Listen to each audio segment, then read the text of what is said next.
అర్హత కలిగి ఎవరైనా రేషన్ కార్డు రాలేదన్నా, మీ కుటుంబాలలో కొత్తగా కోడలు వచ్చినా, కొత్తగా బిడ్డ పుట్టినా, కొత్తగా కొడుకు కోడలు పెళ్లైనా వాళ్ళకు రేషన్ కార్డు 10 సంవత్సరాలుగా రాలే, ఇవాళ మేము ఇస్తా ఉన్నాం.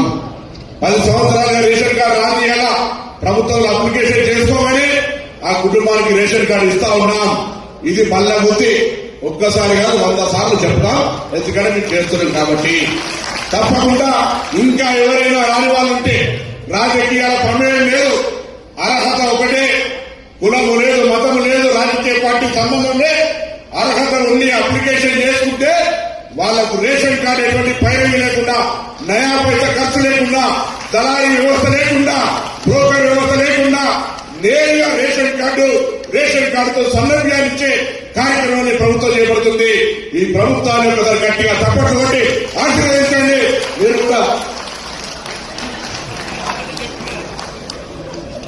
నియర్ 5 ఇల్లు కూడా శాంక్షన్ అయినాయి, కానీ హైదరాబాద్ లో 3,000 ఇల్లు మొత్తం నియోజకవర్గానికి. హైదరాబాద్ లో 15 నియోజకవర్గాలుంటే 62,000 ఇల్లు శాంక్షన్ అయినాయి, కానీ స్థలాలకు సంబంధించి తక్కువ మందికి స్థలాలు ఉన్నాయి. షేర్ చేయండి, లైక్ చేయండి, సబ్స్క్రైబ్ చేయండి. మరిన్ని వీడియోల కోసం బెల్ సింబల్ పై క్లిక్ చేయండి.